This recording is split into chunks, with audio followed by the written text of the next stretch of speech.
Hello and welcome to Join the Journey, the talk show that talks about Journey Found, the people we support, the people who make it all happen, and the people we collaborate with. Journey Found is a nonprofit serving intellectually disabled adults throughout northeastern and southeastern Connecticut, primarily residentially, but also with other supports in their own home. And joining me today is Kevin Zingler, Executive Director of MARC Incorporated, a sister agency located with us in Manchester. And what a lot of people may not realize, not only about disabilities organizations, but about nonprofits in general, is we don't do things in isolation. We work very closely together. And for Journey Found to help the people that live with us to have incredibly happy lives, we rely on other agencies such as Kevin's to help us all make it happen. Thank you so much for being here, Kevin. Thank you for having me. This is wonderful. Tell us a little bit about what it is that MARC does, particularly employment-wise. Sure. So we have GSE, where we're out in the community. We're at community sites, out with a job coach. We have people who work independently in the community. Really, it's the gamut of the spectrum of whatever the person's need supports are in the community to ensure that they can work in the community. We provide those supports. Right. So it could be group employment, it could be independent employment, it could be having that opportunity to just check in every once in a while depending on their needs. So that's what we do to ensure that they're safe, that they're doing a great job in the community, and the employer's happy. Right. And we have at least 3 people that I can think of off the top of my head who live with us at Journey Found and are employed by MARC. Or actually, Ron's no longer employed. He's retired, but he goes for some day supports during, during the day. So for the people that aren't employed, like Ron, when we drop him off in the morning to his direct supports for the day, what does that look like, and what do you guys do? Sure, that's our day service option. So basically, we do activities throughout the day. We're very much community based. So we ensure that our people have the opportunity to go to the library, go to the mall, go to the Dunkin' Donuts, go to the local McDonald's or wherever they want to go in the community to have a satisfying day. So they have a great social life. They have an opportunity to be out in the community, to do things, to interact with our other residents in their community and build those relationships within our community. That's what we're really focused on, is making sure that people feel comfortable in the community and have an opportunity to be in the community at all times. Right. And then we had invited Nicole to be here with us today because she lives with us and works at MARC, and she was not able to join us. She wasn't feeling well today. But Nicole is marvelous, and she has 1,000 dolls in her collection, and she's a collector. And one of the things she's very, very proud of is the fact that she was a MARC ambassador. Correct. What's a MARC ambassador? So we started that program about 3 years ago. It's a way of our folks having the opportunity to give back to MARC in terms of participating, giving tours, having the opportunity to be at events. So we've selected a few individuals to be our ambassadors. So they go to chamber events, they go to grand openings, they go to fundraisers, they go to community-based events that are open to the public. And we also have them greet and give tours to families and individuals that are thinking of joining MARC services. So, so it's really a way of having a peer-to-peer relationship established immediately with new folks coming into our services. Great. And it really creates a comfort level that we have found that works well with folks. It's not me, the executive director, or my director of services, or even a program manager telling them about how great the services are, what they're going to be doing during the day, but also having Nicole be there and tell her what her side of the story, what she does there every day, and how she interacts with MARC services. So it's a wonderful opportunity for her to grow and develop. We also do some public speaking with our ambassador program. So we teach them how to advocate for themselves up at the legislature.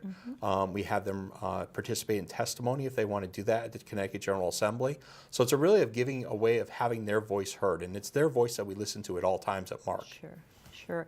And actually, we've been able to benefit from the skills that Nicole has learned as an ambassador there, because we also, at our events, she's been a greeter. She's helped us set things up. She's helped give tours at her own home when we do different things, and it's really it's been a great benefit to us because it's helped bring her out of that shell a little bit. I was just going to say, she really broke out of that shell, and she does a great job. And what we try to do is every year we have our fiscal year, we have a new group of ambassadors, and we have the other ambassadors, we call them Ambassador Emeritus. Yeah. They then mentor the new group coming in. So it's a way of peer-to-peer relationship building, Right. mentoring, helping them become those outgoing individuals that we know they are. They just Right. sometimes don't want to break out of their shell immediately. Sure. So it gives them an opportunity to feel comfortable and have that opportunity to learn and grow personally. Right. And then you actually directly employ someone who also lives with us, and Mike was actually our Mike's guest awesome. the last show, but he works right outside your office door. Correct. He Yeah. is the voice of MARC, we call it. Yeah. Mike is a wonderful person. We've known him forever at MARC. He used to work out in the community, and when he became available to work for us, we said we need to have Mike. Mike just knows how to greet people. Sure. He has a great voice, a great personality, great outlook. He does a wonderful job, and we knew that when he worked at a bank and had 250 extensions, he could definitely handle Yep. our 50 extension Sure, phone right. system. Right. So we enjoy having Mike. Mike is also a member of our board. Yeah. We believe very firmly in having representation on our board of directors that we're governed by. So we have two individuals, and Mike is one of our directors, which works out well. Mike is just a wonderful person that we get to talk to him about the Red Sox all the time about. Right. Well, and we also, our bylaws require representation on our board for people that we support too. And actually, Mike has already been talking to me because he said Nice. his term is going to be coming up with Yep. MARC, and I think he's thinking about maybe joining us at some point in the future, or Excellent. looking at the governance part. You know, obviously, day providers such as yourself and residential providers, such as us, have to work very closely to provide sort of a full life, for folks. Correct. What are the ways in which, if you were going to be talking to my staff, what are the ways that Journey Found and other residential providers can help the day program people? What are the kinds of things that are helpful when they arrive to you? And I always try to tell the staff it's more than just dropping people at the door. Right.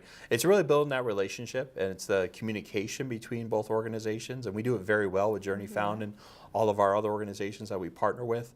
It's really getting to know the person, and the last 12 hours when they were in their residential setting or at home with their parents, what happened, how can we help them, what is a good way of maybe relieving some of that stress and anxiety sometimes Right. folks have.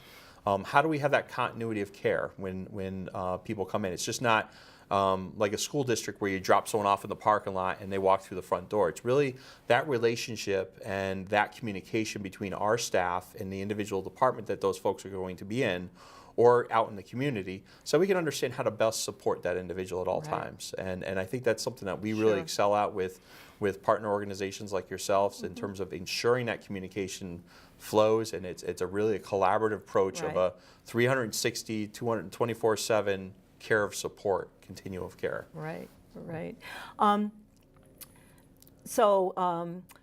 What are the other types? I know you mentioned, and we have other people that don't go to MARC, but you mentioned GSE, and our Yep. viewing audience may not know what a Sure. GSE Group is. Supported Employment, So yep. if you could explain what that We're is. in that DDS acronym Right. world here. So group supported employment is basically a group of individuals, usually four, and a job coach, which is a staff member, who go out into the community, and they'll be at a job site for the day. So they'll go to Bob's Discount Furniture, they'll go to United Bank, they'll go to Highland Park Market, they'll go to Stop and Shop, Right.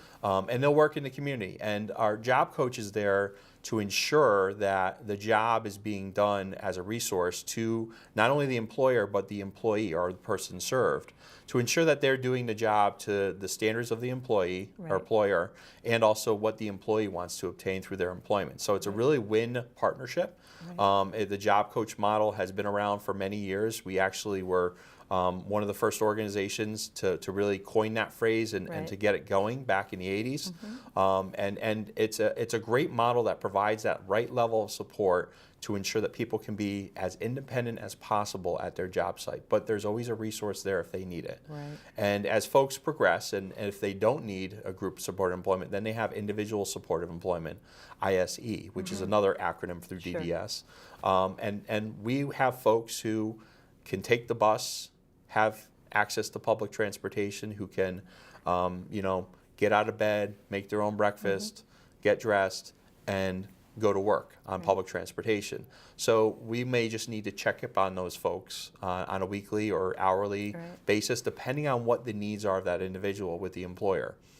Usually it's a site visit a couple times a week to ensure that they're happy, or if there are other circumstances we don't know about or that we need to know about, family issues, or the bus is always late at the bus stop. Has there a better mode of transportation? How do we help those individuals become the model employees that they want to be in their employer? Right.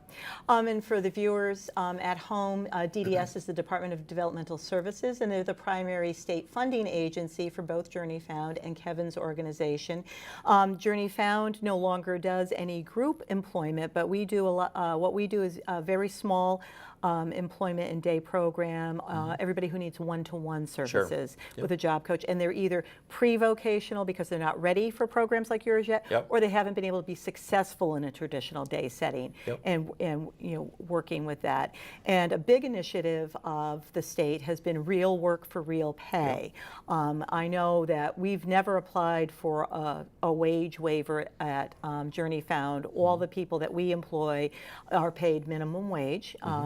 And doing that, and the focus, very much as it is at MARC, is that the jobs they're doing are real work and not busy work and aren't made up work. Although certainly practice opportunities and ways to achieve the skills fall into a different category.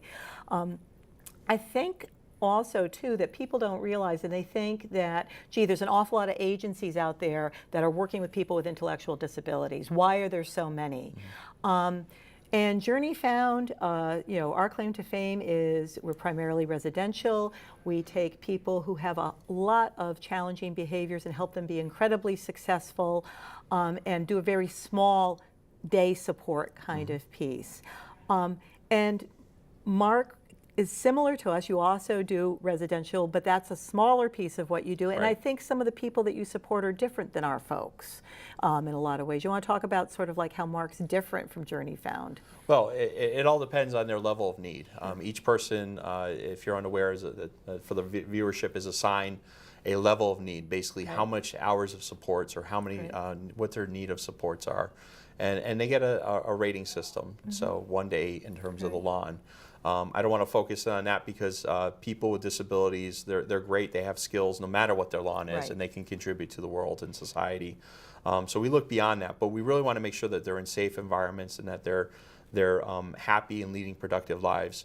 So one of the things that we always do is to ensure that really our job coach model and our matching skills and training opportunities match what that person wants to do. If they're of working age or they're in a working environment, we want to make sure that they want to get up and go to work every day. We don't want them to say, I don't want to go to that job site today. I don't like doing that job, or I don't like working at that company. We don't want to do that. We want to create wins for them and have that opportunity so that they can grow and flourish professionally and personally in terms of that environment. So, and on the flip side, the employer loves that because they know they're getting a reliable, skilled worker, which is really hard to come by these days. And our people do a great job of getting out and working in the community and being model employees. They're never late. There's very little drama. There's a lot of great energy and community spirit that brings when they hire one of our folks to work in their in their employment sites. You see it every day in your agency. We see it every day in our agency. It's just a whole different level of socialization, and they become part of the family. And that's really important to us, is that they're part of that employer's family. It's not charity work. It's, we want that person here because they have a valuable skill, and they're getting real pay for their work, and they're having a great time, and we're having a great time because they're doing some wonderful work for us.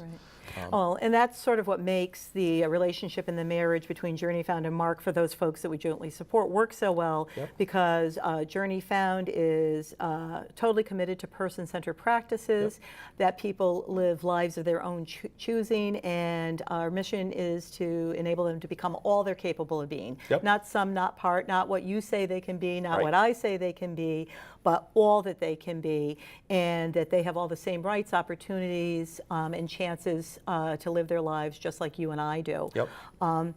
I think another thing that people don't understand about nonprofits are the ways in which we work together and partner and support each other. Yep. You know, I think, and hopefully people realize that we're a much more cost-effective option than state-run services and options. For one, being locally run and operated gives you the opportunity to best meet people's needs, to be individualized, and to be more cost-effective.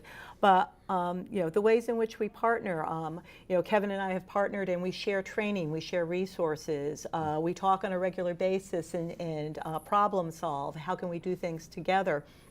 And I think one of our biggest challenges over the last several years, but particularly over the last year and coming up in the next few months, is the state budget. Yep. And you know, the legislative process, and the fact that, you know, we have a legislative session starting in February, you know, coming up. Our budget just, you know, came in last October, and I know that had profound effect on Journey Found, and it makes it very difficult to plan for our people moving forward when you don't know when the next cut is going to hit, how much the next cut is going to hit.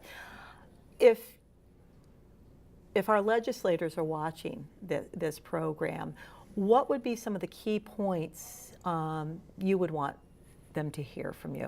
Well, I think that they need to know that there is a high level of regionalization happening in the nonprofit community and right. collaboration. I think some folks, as you mentioned, feel that there's a lot of providers out there. Mm-hmm. And there's a reason why there's a lot of providers, because our people are not there's sometimes complex issues sure. that need to be dealt with. And you can't do that from a spreadsheet from another state right. or from another part of the state. You need to be very local in how you provide those services and those resources to those individuals right.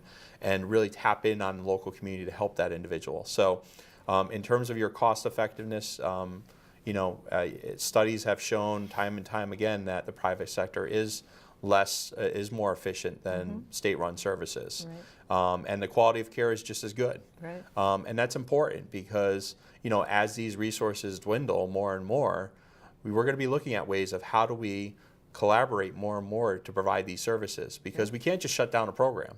Right. And what are those people going to do?